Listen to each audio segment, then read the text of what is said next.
সব হিন্দু খারাপ এটা বলবেন না, সব মুসলমান খারাপ এটাও বলবেন না, সব হিন্দু ভালো এটাও যেমন সঠিক নয়, সব মুসলমান ভালো সেটাও সঠিক নয়। কিন্তু আমরা চাই যত ভালো মানুষ আছে সব এক জায়গায় জড়ো হবে। আপনি যদি ভালো পীর হন এক জায়গায় আসুন, ভালো মুরিদ এক জায়গায় আসুন, ভালো তাবলীগ করেন আপনি আসুন, ভালো বিএনপি করেন এ জায়গায় আসুন, ভালো আওয়ামী লীগ এ জায়গায় আসুন, ভালো ইমাম এ জায়গায় আসুন, ভালো কওমি হুজুর এ জায়গায় আসুন, ভালো মেম্বার এ জায়গায় আসুন, ভালো চেয়ারম্যান এ জায়গায় আসুন। সব ভালো মানুষগুলো একত্রিত করে আগামীর বাংলাদেশ করতে হবে, তখন সোনার বাংলা আমরা ছড়াতে পারবো ইনশাআল্লাহ। আজ সেই ভালো মানুষের অভাবের কারণে আমার দেশে বিপদ আসতেছে। কি কয় পাগলা, হ্যাঁ, এই যে উল্টাপাল্টা কথা বলছে, যারা ফতুয়া দিচ্ছে বুঝে শুনে দিচ্ছে। মক্কায় রাসূল সাল্লাল্লাহু আলাইহি ওয়াসাল্লাম, আমার দিকে তাকান, কি অসুবিধা কার কাছে দেখেন একটু। মক্কায় রাসূল সাল্লাল্লাহু আলাইহি ওয়াসাল্লাম নবীর চেয়ে বড় ঈমানদার আপনি নাকি? কথা কান। আমাদের দেশে বুজুর্গরা বেশি ঈমানদার, মুফতি সাহেব, মুরব্বি। আল্লাহর নবী 13টা বছর মক্কায় কোরআনের দাওয়াত দিলেন। সেখানে মুশরিক ছিল না, ইহুদি ছিল না, খ্রিস্টান ছিল না, মূর্তি পূজারী ছিল না। মূর্তিগুলো ছিল কোথায়? কাবা ঘরের মধ্যে। আল্লাহর নবী কয়টা মূর্তি ভাঙছে? বিশ্বনবী সাল্লাল্লাহু আলাইহি ওয়াসাল্লাম নামাজ পড়েন। আপনি ইসলাম যদি মুরব্বির থেকে নেন, আপনার পীরের কাছ থেকে নেন, আপনি যদি ইসলাম শিক্ষা যদি ওই বুজুর্গের কাছ থেকে নেন, মুফতি থেকে নেন, আপনার কপাল পড়বে। আর যদি আল্লাহর নবী এবং সাহাবীদের কাছ থেকে ইসলাম নেন, আপনার নসিব খুলে যাবে। সুতরাং স্পষ্ট কথা, কোন পীর সাহেব আমার দলিল নয়, কোন বুজুর্গ আমার দলিল নয়। আমার দলিল আল্লাহর কোরআন, নবীর আদর্শ, সাহাবীদের আদর্শ। এর নিচে যদি কারো আমল আল্লাহর নবীর সাথে না মেলে, এই ব্যক্তি বাদ হবে। আমার নবী যেভাবে করেছেন সেইটা বিজয় দিতে হবে। চালাকি করে কিছু কথা বলা যায়, মানুষকে বিভ্রান্ত করা যায়, কিন্তু জ্ঞানীদেরকে ফাঁকি দেওয়া যায় না। খেয়াল করুন, বিশ্বনবী সাল্লাল্লাহু আলাইহি ওয়াসাল্লাম তওয়াফ করেন। কি তওয়াফ করেন? কাবা শরীফ তওয়াফ করেন। কাবার মধ্যে কি এই জন্য আল্লাহর নবী কি মূর্তি পূজা করছে নাকি? তা নবী দোষ কথা বুঝাইতে পারি না। কে নবীর চাইতে ঈমানদার আপনি? নবীর ঈমান হইল সেই ঈমান লইয়া, আবু বকরের ঈমান নিয়ে, ওমরের ঈমান নিয়ে, ওসমান আলীর ঈমান নিয়ে, খাব্বাব, খুবাইব, বেলাল, আরাত, আব্দুর রহমান বিন আউফদের ঈমান নিয়ে তারা বাইতুল্লাহ জিয়ারত করে। ভিতরে 360টা মূর্তি, তাদের ঈমান নষ্ট হয় না।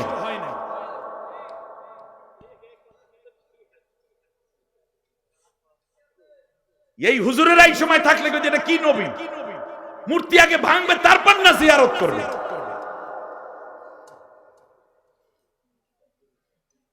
আমি বিশ্বাস করি যতগুলো ফাটল আমাদের অন্তরের মধ্যে লেগেছে, প্রত্যেকটা ফাটল জোড়া লাগবে ইনশাআল্লাহ। আপনি কি মনে করেছেন যারা কোরআনের জন্য শাহাদাতের নজরানা পেশ করে তার বিরুদ্ধে ফতোয়া দিচ্ছ? তোমার কলিজা কাঁপে না মিয়া?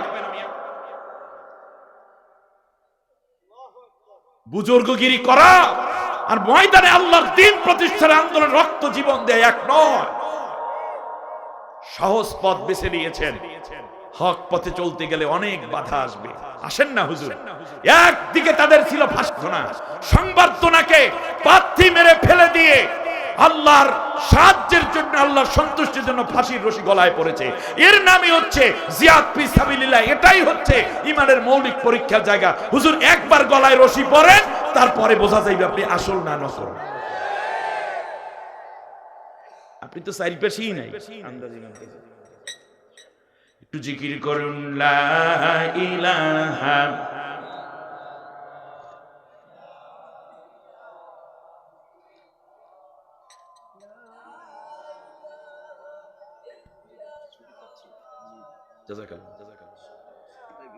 লা ইলাহা ইল্লাল্লাহ মুহাম্মাদুর রাসূলুল্লাহ সাল্লাল্লাহু।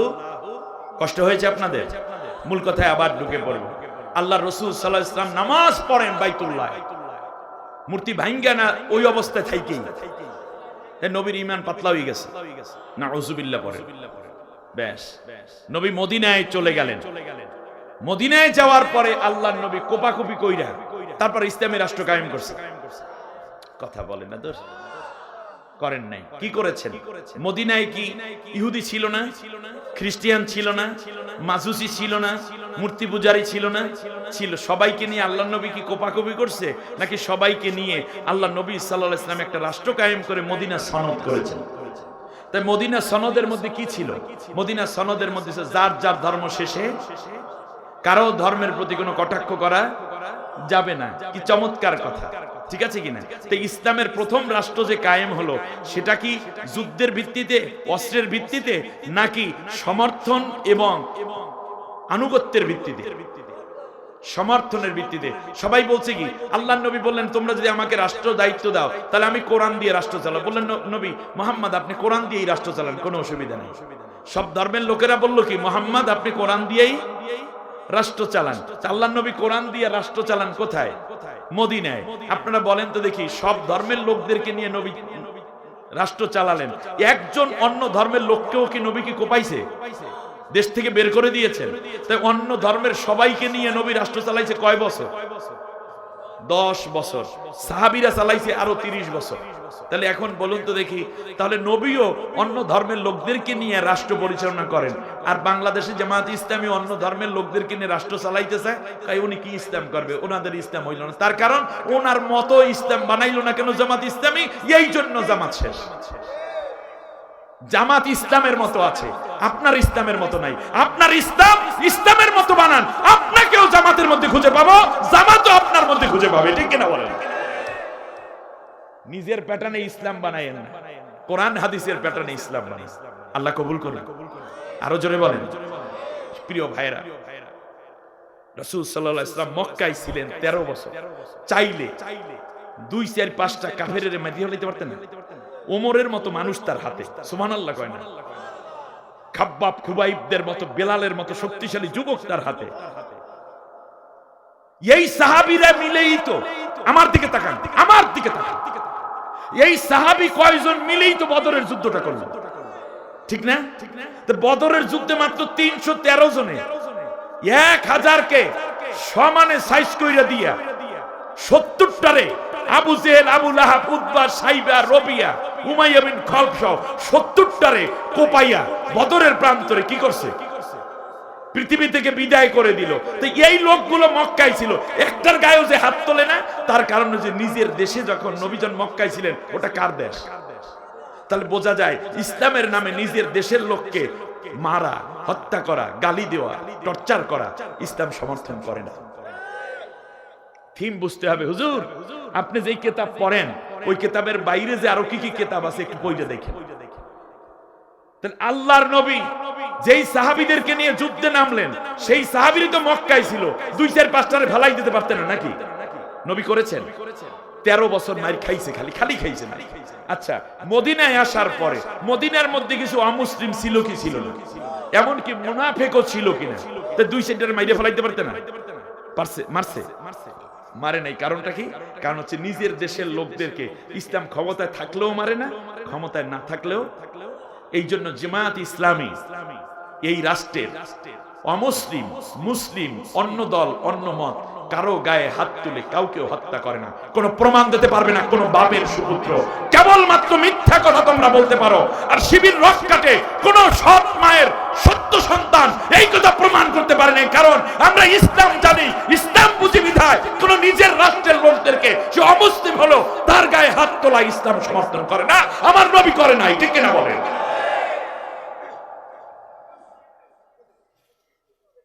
হ্যাঁ, ভালো কথা বলছে। যারা রক কাটে তারা পালাই গেছে, এই জন্য রক কাটাকাটি নেই। প্রিয় বন্ধুগণ, এই কথাগুলো বুঝতে আপনাদের অনেক কষ্ট হলো।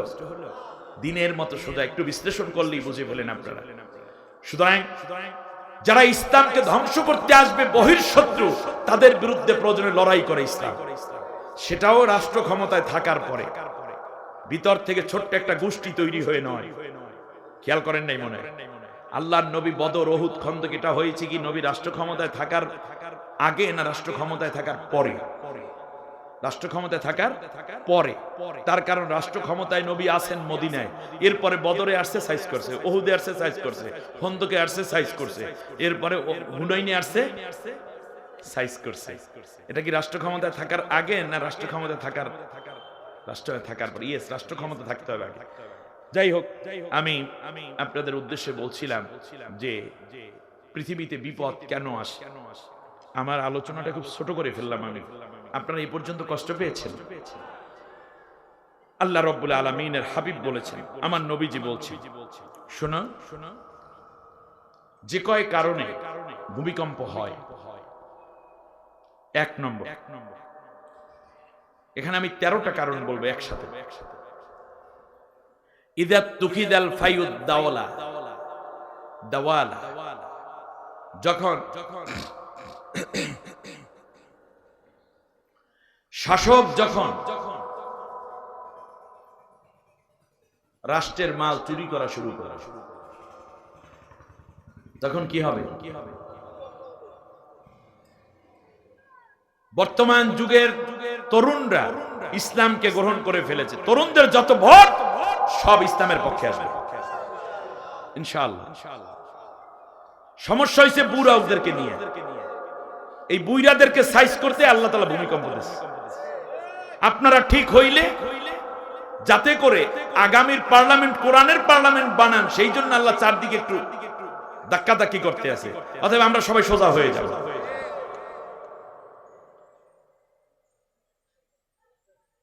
দ্বিতীয় চালা আমানাতু মাগনামা, আমানতের মাল খেয়ানত করা হবে। দেশের সম্পদ বিদেশে পাচার করছে না, মূলত এই ভূমিকম্পের কারণে এখন না, ভূমিকম্পের কারণ হইল আগেরটা এবং ভবিষ্যতের। আগে কইরে থুইয়া গেছে ওই জ্বালা, তার কারণ এক জায়গায় বসে গুলিটা যাইতেও তো সময় লাগে, সেই গজবে এখন আমরা ইনলিস্টেড হয়েছিলাম, সেই সময় মার খেতে আছি এখন। আর ভবিষ্যতে যেন আমরা ঠিক থাকি কোরআনের পক্ষে, এই জন্য আল্লাহ এখানে একটা সতর্কতা জানাচ্ছে। কথা বুঝেন নাই?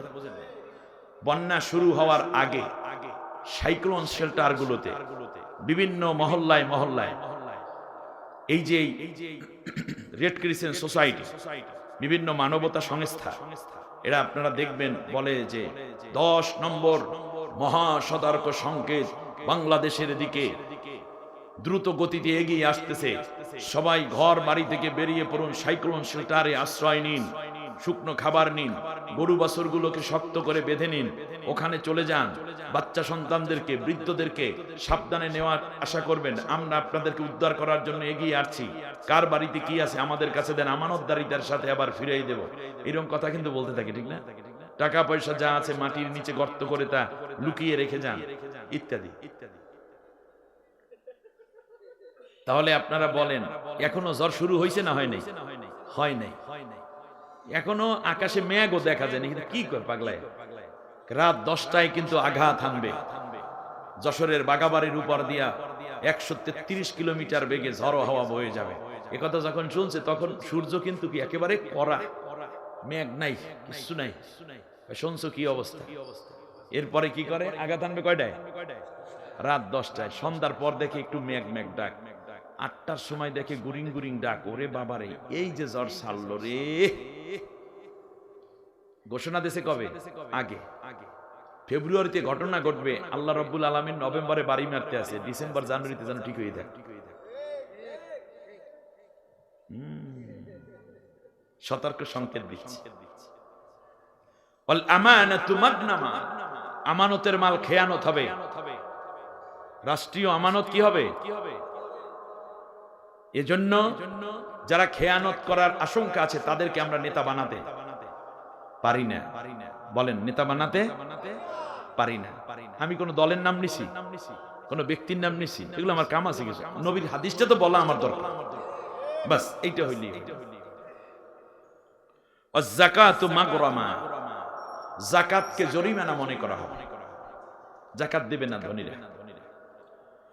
ওয়াতুআল্লিমা লিগায়রিদ্দিন, ইসলামী শিক্ষা বন্ধ করে বদ শিক্ষা চালু করা হবে, অনইসলামিক শিক্ষা, যেমন শরীফ শরীফের গল্প, ট্রান্সজেন্ডারের গল্প, আন্ডা ভাজার কাহিনী, ডাইল ভাজার দৃশ্য, এই রকম যা আসছিল দেশে। এখনো পর্যন্ত ইসলামী শিক্ষা চালু হয়েছে বাংলাদেশে। এই জন্য ধর্ম উপদেষ্টা, শিক্ষা উপদেষ্টা এবং প্রধান উপদেষ্টারে আল্লাহ একটা লারা দিয়ে দেখাইছে যে এই কাম করিস না, তাহলে কিন্তু সামনে আরো বড় চাপা পড়বি। সুযোগ তো আছে, কেন করো না? তোরা করে গেলেই তো হয়। অথবা আমাদেরকে বোঝাচ্ছেন আগামী বারে যারা ইসলামী শিক্ষা চালু করবে তোমরা তাদের পক্ষ অবলম্বন করবে। শিক্ষা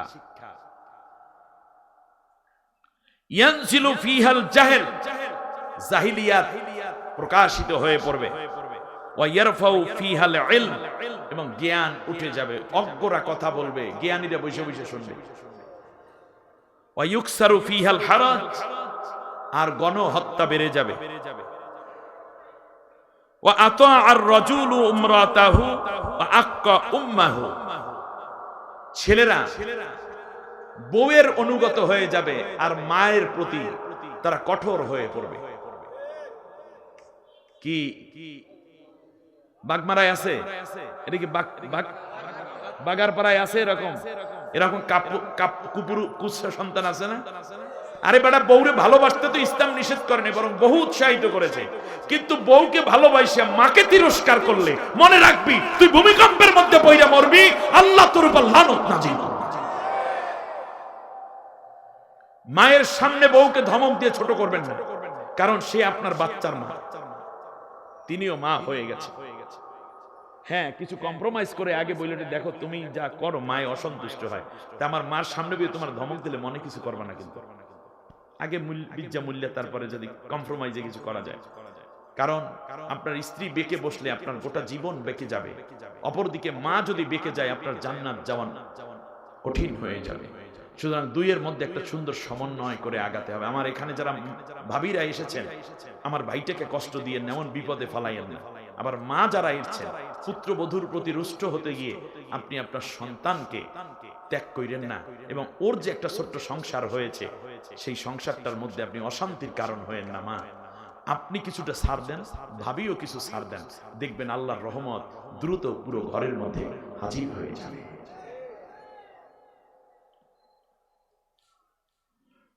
وأدنى صادقه وأقصى أباه, বন্ধু বান্ধবদেরকে দারুণ মায়া করবে, মহব্বত করবে, বহু দূরের মানুষকে বন্ধু বানাইয়া কাছে আনবে, আর নিজের পিতাকে দূরে সরাইয়া দেবে। মামা শ্বশুরের সম্বন্ধী সম্পর্কটা কি বললাম তো? মানে বউয়ের মামা, শাশুড়ির ভাই, এর কি কয়? মামা করেন নাকি? মামা শ্বশুরের সম্বন্ধী, তার দোস্তের ছোট ভাই,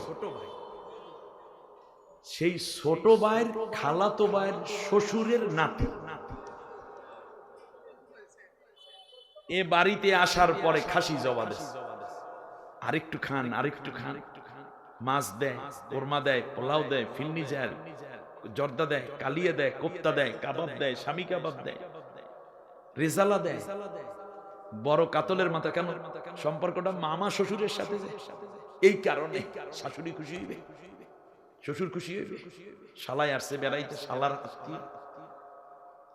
কিন্তু পাশেই বাবা বসে আছে, আব্বাই পরে খাইবেন, আব্বাই পরে খাইবেন। আস্তাগফিরুল্লাহিল আযীম। আমার সোনা ভাই, এটা করো না তুমি। আগে বাবাকে দাও, তারপর বন্ধু বানাও, কিন্তু বাবার চেয়ে বড় বন্ধু পৃথিবীতে কেউ হতে পারে না। ওয়াজহারাতিল আসওয়াতু ফিল মাসাজিদ, মসজিদের মধ্যে শোরগোল শুরু হয়ে যাবে। আওয়ামী লীগের সময়, ওই স্বৈর শাসকের সময় আলেমরা মুখ খুইলে কথা কইতে পারে না, এখনো পারে না, এখনো বাধা আছে না বিভিন্ন মসজিদে। এটা নিয়ে আমি একদিন কথা বলবো, আজকে বলবো না, কারণ এটার ভিকটিম আমি নিজেও। পুরান আওয়ামী লীগ নতুন হয়েছে, রাজনীতিতে আসছে, নতুন দলে যোগদান কইরা আমারই উঠাই দিয়েছে। ঠিক আওয়ামী লীগের সময় আমি রাজাকার কইয়া তারা মানববন্ধন করেছে, পুলিশ আইনে হেনস্থা করছে। আর যেই আওয়ামী লীগ গুলো গত জুমায় ছিল টাটকা আওয়ামী লীগ, তারাই পরবর্তীতে পরের দিন বিএনপি হইয়া এই হুজুর রাখার দরকার নাই, এর বাদ নাই। এই করুণ কাহিনী আজকে বললাম না। এক মসজিদ থেকে উঠেছে, আল্লাহ 4টা মসজিদ খুলে দিয়েছে। মসজিদ তোর বাবার, মসজিদ আল্লাহর ঘর। এখানে সত্য যদি বলতে না পারো ইমাম, মসজিদ ছেড়ে দাও, চাটুকারিতা বাদ দাও। ইমামতিকে কেউ চাকরি মনে করলে সে নিকৃষ্ট চাকরি আর নাই, আর এটাকে খেদমত মনে করলে সে শ্রেষ্ঠ খেদমত পৃথিবীতে আর না। কোনদিন মসজিদের চাকরিকে চাকরি মনে করিনি, খেদমত মনে করেছি। থাকলে আলহামদুলিল্লাহ, না থাকলে ডাবল আলহামদুলিল্লাহ। আল্লাহর ঘর, এখানে কোনো ব্যক্তি দল কিংবা মতের কথা প্রচার করা আমার কাজ নয়। আমার আল্লাহর কথা প্রচার করা, আমার নবীর কথা, নবীর সাহাবীদের কথা প্রচার করা আমার দায়িত্ব। মসজিদের মধ্যে কেউ যদি মসজিদের মধ্যে উচ্চবাচ্য কথা বলে, গোলমাল করে, ওর ঘাটটা ধরে মসজিদ থেকে বের করে দেন। এটা ওর দলীয় কোনো কার্যালয় নয়, এটা কোনো পল্টনের ময়দান নয়, কিংবা এটা নয় কোনো ক্লাব। এখানে আল্লাহর কথা হবে, অন্য কারো নয়। আমরা হলে সকলকে আল্লাহর লানতের শিকার হতে হবে। ওয়াজহারাতিল আসওয়াতু ফিল মাসাজিদ, এটা গজবের আলামত। এটা কিসের আলামত? মসজিদের মধ্যে এরকম শোরগোল করতে দেওয়া যাবে না। কোন নামাজি শোরগোল করে? নতুন মুসল্লি হয়েছে, নতুন কমিটির সদস্য হয়েছে, ইমামের উপরে প্রভাব বিস্তার করবে, দান বাক্সটা কেমনে দেখাশোনা করবে, এলাকার মানুষের একটু মসজিদে খুতবার আগে একটু দাঁড়াইয়া উনি নেতা নেতা ভাব দেখাবে, এই রকম দুশ্চিন্তা করে নতুন কিছু কমিটি গঠন হচ্ছে। এই কমিটি হওয়াই তো লানতের কারণে। একদিন এই মসজিদ থেকে ঘাট ধরে ধরে জনগণ বের করে। ওয়াসাদাল কাবিলাতা ফাসিকুহুম, আর জাতির লোকদের মধ্যে ফাসেক লোকেরা নেতা হয়ে যাবে। বলেন তো কি বলছি? ফাসেক লোকেরা নেতা হয়ে যাবে, দিনদারেরা হবে পরাজিত। এটা কিসের আলামত? আপনারা কি কিয়ামতের আলামত ঘটাইতে চান? অতএব সুন্দর পৃথিবী গড়ার জন্য হলেও, বিপদ মুক্ত পৃথিবীর জন্য হলেও আমরা ফাসেকদেরকে কোনোদিন নেতা বানাবো না, আমরা দিনদারদেরকে, ইমানদারদেরকে নেতা বানাবো ইনশাআল্লাহ। আল্লাহর নবী এর জন্য বলেছে, ইন্নামা আকাফু আলা উম্মাতিল আইম্মাতাল মুদাল্লিন, আমার বড় ভয় হয় কিয়ামতের পূর্বে সবচেয়ে পথভ্রষ্ট মানুষগুলো নেতা হয়ে যাবে। আলহামদুলিল্লাহ সূরা জানে না, ওই যে এক নেতা বললো না, মনে পড়ে? ওই যে গণশিক্ষা প্রতিমন্ত্রী, আল্লাহ মুনাজাত ধরছে 15ই আগস্ট, আল্লাহ আমার নেতাকে জাহান্নামের সবচেয়ে একটা ভালো জায়গায় ব্যবস্থা করে দিও। এই যে আমার ভাই বলতেছে, একটা সত্য কথাই কইছি, ওর মুখ থেকে বাইরে গেছে। ওই যে ঠিক না, গর্দ মূর্খ কাকে বলে? এখনো মূর্খদের কথা আমরা শুনি, মনে হয় জ্ঞান দিতে বের হয়ে গেছে, ঠিক না? আল্লাহ নবী বলেছেন, আমি ভয় করছি জাতির নেতা হবে তারা, অথচ তারা কি? মূর্খ। বলেন কি? মূর্খ, পথভ্রষ্ট, দোয়া কুনুত জানে না, আলহামদুলিল্লাহ জানে না, আত্মাই তো জানে না। বড় বড় নেতা হয়ে গেছে। ইমানদারের নেতা হবে, আপনি যেই মানের ইমানদার তার চেয়ে ভালো মানের ইমানদার। মনে থাকবে? ওয়াকানা যাইমুল কওমি আরজালুহুম, পাপিষ্ঠ ব্যক্তিরা জাতির নেতা হবে। ওখানে বললেন মুদাল্লিন, ওখানে বললেন ফাসেক, এখানে বললেন পাপিষ্ঠ। পাপিষ্ঠ, পথভ্রষ্ট এবং ফাসেক, এই তিন শ্রেণীর লোকরা নেতৃত্বের জন্য আসলে তাদের থেকে দূরে চলে যেতে হবে, তাদের হাতে নেতৃত্ব তুলে দেওয়া যাবে না। মনে থাকবে? ব্যাস। উকরিমার রাজুলু মাখাফাতা শাররিহি, মানুষ মানুষকে সম্মান করবে ব্যক্তির ভয়ের কারণে, মায়া কিংবা যোগ্যতার কারণে নয়, ভয়ের কারণে সম্মান। পুলিশের আগে মানুষের যে সম্মান করতে, এটা কি আপনি মর্যাদার কারণে না ভয়ের কারণে? এই যে আওয়ামী লীগের নামটাই নিতে চাই নাই, না লইও পারলাম না, এই যে যারা ছিল এলাকার নেতা পাতি নেতা, বলেন তো দেখি তাদেরকে এই জাতির লোকেরা সম্মান টম্মান যা করছে, আপনারা বলেন আসলে এই সম্মান কি ইচ্ছায় করছে না অনিচ্ছায় করছে? ভালোবাসা করছে না ভয়ে করছে? অতএব ভয়ের কারণে যদি নেতাকে সম্মান করে, এটা কিয়ামতের আলামত। কিসের আলামত? কিয়ামতের আলামত। আচ্ছা, তাদেরকে যে ভয়ের কারণে সম্মান করতে, আমি দুইটা আয়াত বলি তাহলে আপনারা বুঝবেন। আল্লাহ রাব্বুল আলামিন বলেন, ফামা বাকাত আলাইহিমুস সামাউ ওয়াল আরদু ওয়া মা কানু মুনজারিন। পৃথিবীর সবচেয়ে বড় স্বৈরশাসক ফিরআউন যখন মারা গেল, পৃথিবী এবং আসমানে এর মৃত্যুর সংবাদ শুনে এর 14 গোষ্ঠী যে পানিতে ডুইবা শেষ হয়ে গেছে লোহিত সাগরে, এই খবর শোনার পর কোনো ব্যক্তি কান্দে নাই, নারী পুরুষ পৃথিবীর বুকে কেউ কান্দে নাই, আসমানেও কেউ কান্না করে নাই, এমনকি কান্না করার কোনো পরিবেশও ছিল না। আপনার বলেন 15ই আগস্টে মানে 5 আগস্টে কে কে কানছে বলেন? আহা বুইনে চল্লা যায় রে, বুকটা ফাইটে যায়, কেউ কানছে? আচ্ছা, কান্না করার কোনো পরিবেশ ছিল? এমনকি তার ছেলে মেয়ে দুইটা যে বিদেশে আছে এগুলাও কানছে, সাথে যে বুইনটা ছিল বুইনেও কি কানছে? কান্দে নাই। দলের কোন লোকেরা কানছে? কান্দে নাই। কোন পুলিশ কানছে? হাউন আঙ্কেল কানছে? মনিরে কানছে? বেনজির কানছে? কেউ কান্দে নাই। কান্দে তো না, তাই করে কি? ফাকুতিআ দাবিরুল কওমিল্লাযীনা যালামু ওয়ালহামদুলিল্লাহি রাব্বিল আলামিন। আল্লাহ রাব্বুল আলামিন বলেন, এদের মৃত্যুর সংবাদ শুনে, পরাজয়ের সংবাদ শুনে মানুষেরা ইন্নালিল্লাহ পড়ে না। একটা বাতি নিভে গেলেও মানুষ ইন্নালিল্লাহ পড়ে। একটা বিড়ালের গায়ে যদি কেউ আঘাত করে ইন্নালিল্লাহ পড়ে।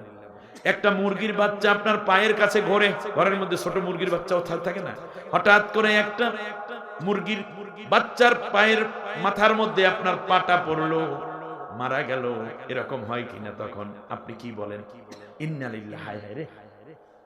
কিন্তু আপনি বলেন, এই যে রায় হয়ে গেল, বলুন তো দেখি এই দিন কেউ কি ইন্নালিল্লাহ পড়ছে? বরং কি পড়ছে? এই কথাই আল্লাহ কোরআনের মধ্যে বলে রাখছেন সূরা আনফালের মধ্যে, ফাকুতিআ দাবিরুল কওমিল্লাযীনা যালামু ওয়ালহামদুলিল্লাহি রাব্বিল আলামিন।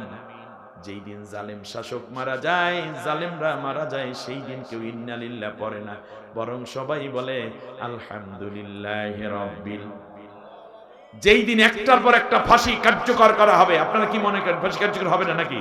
আমি আজ বলে গেলাম, 40 বছর পরে শেখ হাসিনা যদি তার পিতৃ হত্যার দায়ে লোকদেরকে বিদেশ থেকে এনে বাংলার জমিনে ফাঁসির রায় কার্যকর করাতে পারেন, তাহলে অবশ্যই এই বাংলার জমিনে হাজারো মানুষের জীবন হত্যাকারী অবৈধ ক্ষমতাধর এই নারীটাকে বাংলাদেশে আনা হবে, তার প্রেতাত্মাদেরকে এনে একের পর এক বাংলার জমিনে ফাঁসির রায় কার্যকর করা হবে।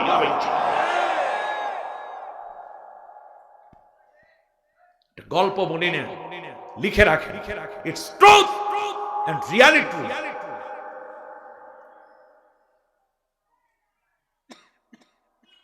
ওয়া উখরিমার রাসূল মাখাফাতা শাররি, ভয়ের কারণে মানুষ তাকে সম্মান করবে। সম্মানের জন্য সম্মান নয়, জ্ঞানের কারণেও নয়, কেবল ভয়ের কারণে। ওয়া যাহরাতিল কায়নাতু ওয়াল মাআসিফ, নায়িকা গায়িকা নর্তকী এবং বাদ্যযন্ত্র প্রকাশিত হয়ে পড়বে, ধিমধারাক্কা আওয়াজ, নায়িকারা বেরিয়ে পড়বে। এমনকি নায়িকারা তো বাইরে সংসদে নায়িকারে বানাইছিল। কি যোগ্য এদের!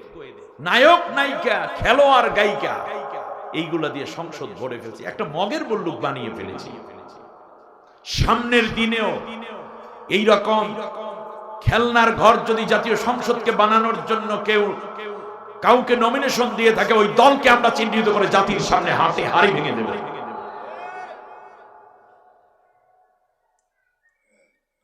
ওয়াশুরিবাতিল খামার, প্রচুর পরিমাণে মাদকের সয়লাব বয়ে যাবে। ইউসাম্মুনাহা বিগায়রি ইসমিহা, খাইবে মদ, নাম দেবে ভিন্ন, আসলে মাদক। কেউ বলবে হুইস্কি, কেউ বলবে মারজুয়ারা, পেথিডিন, ইয়াবা, গাঁজা, হিরোইন, মদ, এরকম বিভিন্ন নাম দেবে, কিন্তু আসলে খাইবে সব মদ। ওয়ালানাল আখিরু হাদিহিল উম্মতি উলাহু, এই উম্মত পূর্বের উম্মতদেরকে বলবে ওরা খারাপ করে যাওয়ার কারণে আমরা খারাপ হয়ে গেছি। শুধু তাই না, আরো কিছু আলামত শুনুন। আল্লাহ নবী বলেছেন, শোনো, ওয়াল মুলকু ফি সিগারিকুম, কচি কচি পোলাপাইনের হাতে রাষ্ট্র ক্ষমতা উঠিয়ে দেয়া হবে। ওয়াল ফাহিশাতু ফিল কিবারিকুম ফি কিবারিকুম, আর বুড়া বুড়া মানুষগুলায় জিনা, ব্যভিচার, মাদক, দুর্নীতিতে জড়িয়ে যাবে। বুইরা মানুষ এক পাও তরে আর এক পায়ে গড়ে মন্ত্রী হওয়ার পর দুর্নীতি করছে। এক নম্বর উদাহরণ হলো সালমান এফ রহমান।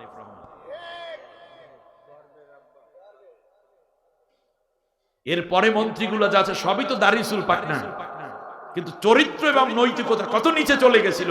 সুতরাং চরিত্রহীন ফজুমার্কা যারা আছে এদেরকে যদি আবার ফেরানোর চেষ্টা করা হয় তাহলে এই জাতিটা প্রত্যাখ্যান করবে। ওয়াল ফাহিশাতু ফি কিবারিকুম, বৃদ্ধরা গুনার কাজে লিপ্ত হবে। ওয়াল ইলমু ফি রুজালাতিকুম, নিকৃষ্ট লোকেরা বুদ্ধিজীবী হয়ে সাজবে। এটা ওই জালেম সরকারের সময় খুব বেশি দেখা গেছে, তাই না? বুদ্ধিজীবী, বুদ্ধিজীবী মানে হইল পরজীবী।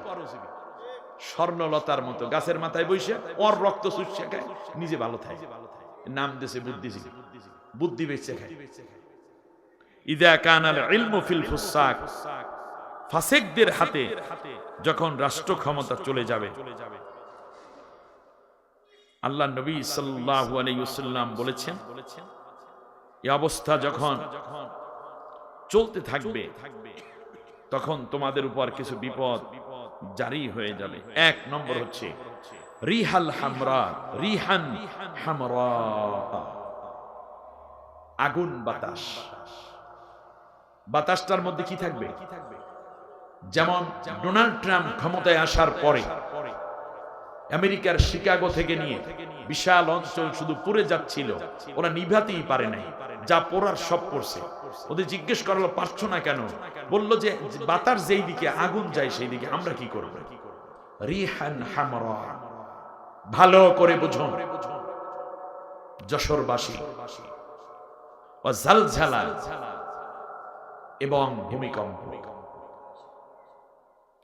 অখসফান ভূমিধস, হঠাৎ করে মাটি দেবে যাবে মাইলকে মাইল, ঘর বাড়ি জায়গা জমি হাঁস মুরগি গরু ছাগল সব শেষ হয়ে যাবে, 50-60 হাত নিচে চলে যাবে, ভূমিধস। মাঝখান এবং চেহারা বিকৃত হয়ে যাবে, সুন্দর চেহারা আর থাকবে না তাদের জাতির। অকসফান, পাথর বৃষ্টি হবে। এবং নবীজি বলেছেন যে ওই যে চেহারা বিকৃত হবে সেটা কিসের মতো হবে সেইটা বোঝাতে গিয়ে আল্লাহ নবী সাল্লাল্লাহু আলাইহি ওয়াসাল্লাম বলেছেন ওয়ায়াজআলু মিনহুমুল কিরাদা, কারো কারো চেহারা হয়ে যাবে বানরের মতো, ওয়াল খানাজির, এবং শূকরের মতো। আপনারা স্বরাষ্ট্রমন্ত্রী চেহারা দেখছেন সাবেকটা, কির মতো মনে হয়? এখনো মরে নাই। আর আল্লামা সাইদি সাহেবকে অন্যায় ভাবে জেল দিলা, জুলুম দিলা, অত্যাচার করলা, ছেলেটা হারাইলো জেলে থাকতে, এরপরে ঔষধ খাওয়াইয়া মানে ইনজেকশন পুশ করে তাকে হত্যা করলা, এরপরও কি সুন্দর নূরের চেহারা।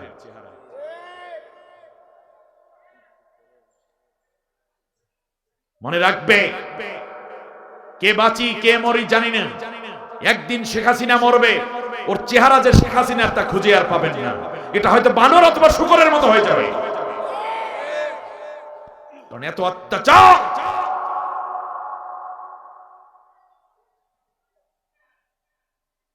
ওয়ায়াকসিবুল্লাহু বিহিমুল আরদ, আল্লাহ রাব্বুল আলামিন আলাইহি ওয়াসাল্লাম বলেছেন অকসফান এবং পাথর বৃষ্টি এই জাতির উপরে নাজিল হতে থাকবে। এই বিপদগুলো থেকে আল্লাহ যেন আমাদেরকে বাঁচার তৌফিক দেন। সেজন্য আমাদের কি করণীয়? যারা আমানতের খেয়ানত করে আমরা তাদেরকে নেতা বানাবো না। যারা রাষ্ট্রের মাল চুরি করার আশঙ্কা আছে তাদেরকে আমরা নেতা বানাবো না। জাকাতকে জরিমানা মনে করব না। ইসলাম বিরোধী, দিন বিরোধী কোনো শিক্ষা ব্যবস্থা আমরা মেনে নেব না। বিজ্ঞান থাকবে, জুলজি থাকবে, বায়োলজি থাকবে, বোটানি থাকবে, ম্যাথমেটিক্স থাকবে, ইংলিশ থাকবে, হিস্টোরি থাকবে, কিন্তু সেখানে কোরআন শিক্ষা এবং কোরআনিক ইমানি শিক্ষা যোগ থাকবে। এছাড়া কোনো শিক্ষা দ্বারা মূলত জাতির কোনো ভাগ্য উন্নয়ন সম্ভব হবে না। ঠিক তার পাশাপাশি আমরা আমার মায়ের সেবাও করব, বউয়েরও মর্যাদা দেব, কিন্তু বউকে রেখে মাকে দূরে সরাবো না। ঠিক তেমনি বাবাকে দূরে ফেলে দিয়ে বন্ধুকে বুকে টেনে নেব না।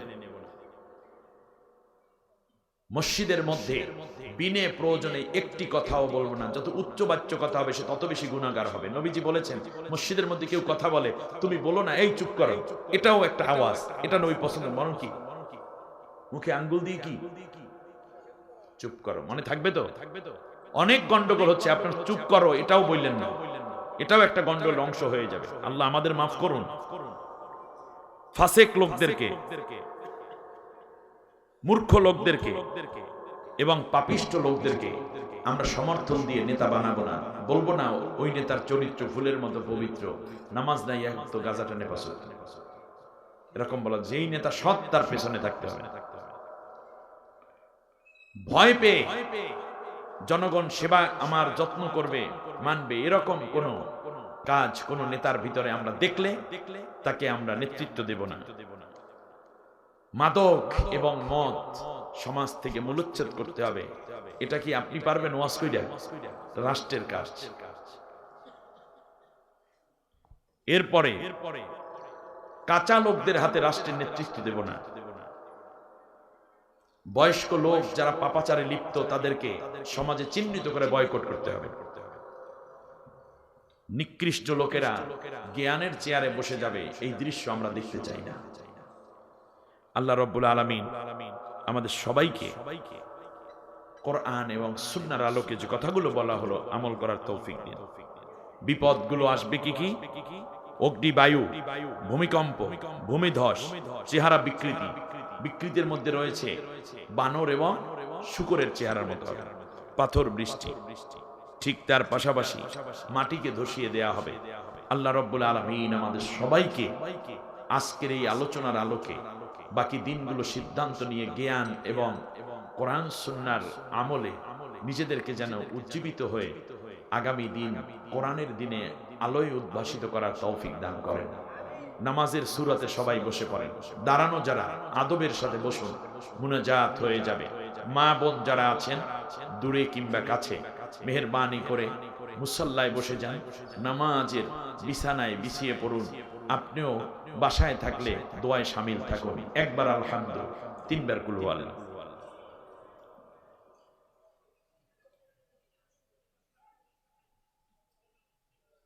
إياك نعبد وإياك نستعين اهدنا الصراط المستقيم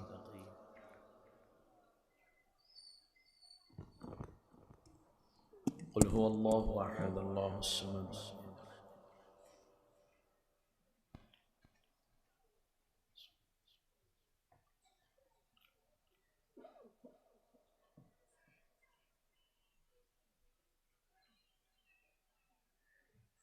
اللهم صل على محمد وعلى آل محمد كما صليت على إبراهيم وعلى آل إبراهيم إنك حميد مجيد। সম্মানিত ভাইরা, 1 মিনিট একটা ছোট্ট ঘোষণা। আমাদের কোরআনের পাখি, শতাব্দীর শ্রেষ্ঠ রাহাবার আল্লামা সাঈদী রহমাতুল্লাহ, চমৎকার বই, খুবই সুন্দর ছাপা। এখানে আল্লামা সাঈদী সাহেবের জন্ম, তার বাবার নাম, পিতৃপুরুষের ঊর্ধ্বতন পুরুষদের নাম, আপনি পরিচয়টা, কোথায় পড়ালেখা করেছেন, সাঈদী সাহেব সংগঠনে কবে যোগদান করেছেন, তার পারিবারিক অবস্থান কি, ঠিক তার পাশাপাশি কতবার হজ ওমরা করেছেন, ওই কিছু স্মৃতি এখানে আছে। ঠিক তার পাশাপাশি তিনি কিভাবে ইসলাম প্রচার শুরু করলেন। অপরদিকে বৈবাহিক জীবন থেকে নিয়ে পারিবারিক জীবন, একটা দারুণ দৃশ্য এখানে আছে। তিনি কি আমল করতেন, তিনি তাহাজ্জুদ নামাজকে কিভাবে আদায় করতেন, কোরআন কিভাবে অধ্যয়ন করতেন, ইলম কিভাবে তিনি ছড়িয়ে দিতেন, কোন কোন মাদ্রাসায় জীবনে পড়ালেখা করেছেন, সংগঠনে কবে আসলেন। সর্বোপরি তিনি কতবার জেলে গেছেন।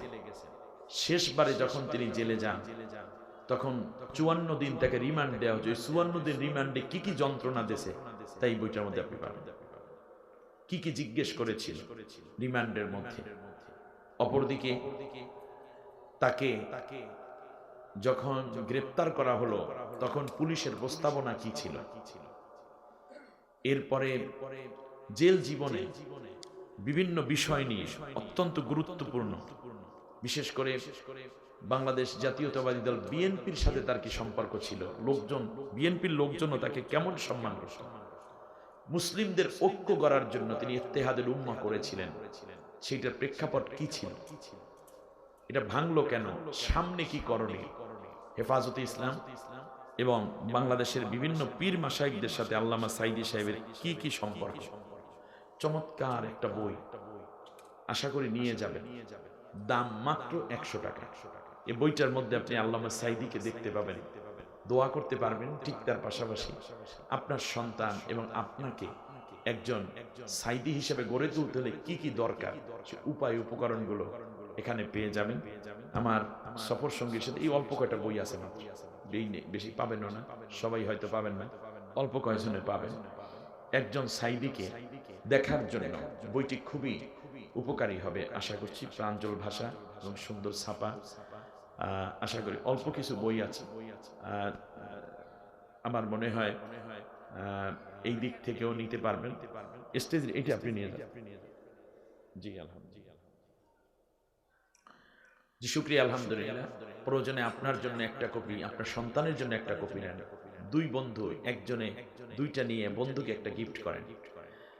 সবসময় তার এই বই পাওয়াও যাবে না, আশা করছি ভালো কিছু আপনি নিয়ে যাচ্ছেন। অল্প কয়টা কপি আছে, মনে হয় শেষই হয়ে গেল কিনা। জি জি, আল্লাহুম্মা সাল্লি আলা মুহাম্মাদ ওয়া আলা আলি মুহাম্মাদ কামা সাল্লাইতা আলা ইব্রাহিম ওয়া আলা আলি ইব্রাহিম ইন্নাকা হামিদুম মাজিদ। আল্লাহুম্মা বারিক আলা মুহাম্মাদ وعلى آل محمد كما باركت على إبراهيم وعلى آل إبراهيم إنك حميد مجيد. أستغفر الله ربي من كل ذنب وأتوب إليه، لا حول ولا قوة إلا بالله العلي العظيم. اللهم آمين. ربنا ظلمنا أنفسنا وإن لم تغفر لنا وترحمنا لنكونن من الخاسرين. ربنا لا تزغ قلوبنا بعد إذ هديتنا وهب لنا من لدنك رحمة إنك أنت الوهاب.